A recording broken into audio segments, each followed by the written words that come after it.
Hey everyone, Metal Dog Digger here.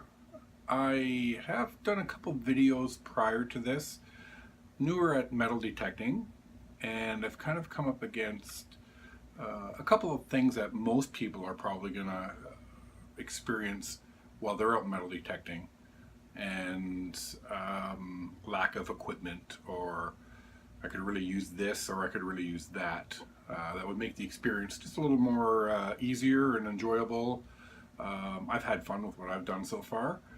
I think there are certain things that everyone probably should have. So I kind of took a little list in my head, and I'd already modified a shovel for what I needed. And I went online, and I live in Canada, so it's a little, I'm not going to say more difficult to find stuff. I see a lot more larger retail outlets in the US.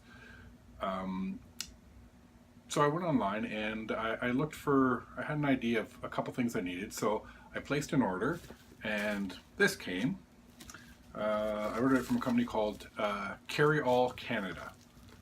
They have a very large selection.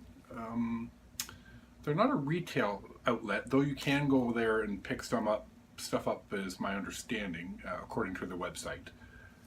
So if you want to order it, apparently you can go there and pick it up. So I'm gonna, it's shrink wrapped, which I thought was a little odd that it was sent to me that way, but it arrived safe and sound as far as I know. And I'm gonna open it up here and kind of share with everyone what I purchased. A couple items that I think will make my detecting adventures, as they've been so far, just a little easier. Not that they've been difficult, but something that will make myself maybe a little more productive is the word I'm looking for. It's definitely well shrink wrapped. I spoke to a man named Sean on the phone. I told him one item that I wanted. He had suggested another one, but I had stuck with what I wanted because I didn't know much about the other item, and it may be better than this one, but this is the one that I had researched and decided that this is what I want to start out with. One of them was just like a carry pouch, one that you can put around your waist, put your stuff in. This one is a Garrett, and it's got a nice big zippered pocket up at the top here, just like that. Actually, there's a big pocket in this area there, and then inside there's another smaller zippered area that you can use. It's not as deep, as you can see. It only goes in that far, whereas this one here goes right to the bottom of the bag. So the other one kind of sits in this area here.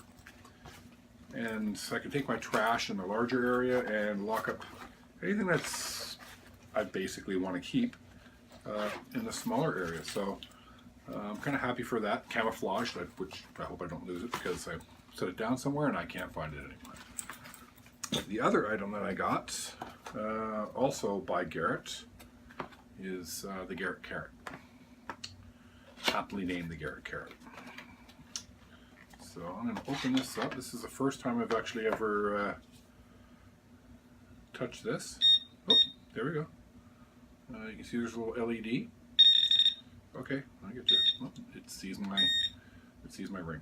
Fair enough. It was suggested that I try a different model. Not that there's anything wrong with this one, according to Sean. This one has a 360-degree sensing area around the outside, and it's a little more pinpointier towards the tip. He had suggested one that was by a different manufacturer that would just sense off the end. I see lots of people on the channels that I subscribe to that actually use this. They seem pretty happy with it. This is a waterproof. My detector that I'm using is a Bounty Hunter Discovery 2200. Entry level-ish, lower end. It's not a $1,000 machine, that's for sure, but it's not waterproof. The coil's waterproof, but the head unit, reading sensing unit, or the display unit is not.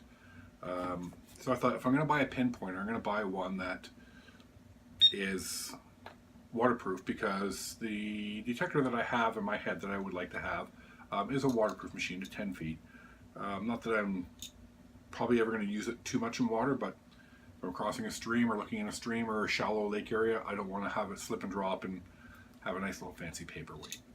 So this is what I decided I wanted to get, and so I stuck with it, and I think I'm going to be happy with it, because on my last video that I had made, I did state, I believe was, I've really got to get a pinpointer. So I pulled the trigger on it, and I got that one, and there's a little wallet, or I should say not wallet, the little carry holster for it that will fit on your belt, and a little probably registration, little registration form, and an owner's manual inside there. So I'm looking forward to trying these out. This should be fun to use. It should make the last hunt that I went on. I actually would dig out a plug and pull everything out of the hole, and I'm running it, picking up handfuls of dirt and running it over the coil, and I couldn't find it. And I filled the hole back in. I ran the machine over again. And it was still saying it was there. It was a penny. You know, not a big deal. It wasn't very old either. But the fact that I couldn't find it quickly enough, and I was missing it when I was doing a scan without this. So I have a feeling that this will make my life a lot more enjoyable. And I'll probably be able to detect a lot more areas, a lot more holes, dig a lot more holes, and detect them faster, as opposed to digging a hole, and going through it by hand little by little and trying to find what it is the machine found. So I will definitely be using this in my next video, and hopefully if you don't have, I'll let you know what I think of this. I think I'm going to be thrilled with it, from what I've seen from other people that have been doing this a lot longer than me, and I will keep everyone posted, and hopefully you have as much fun doing this hobby as I do. Anyways, till next time, in the next video, pick up your trash, and happy hunting. Good luck.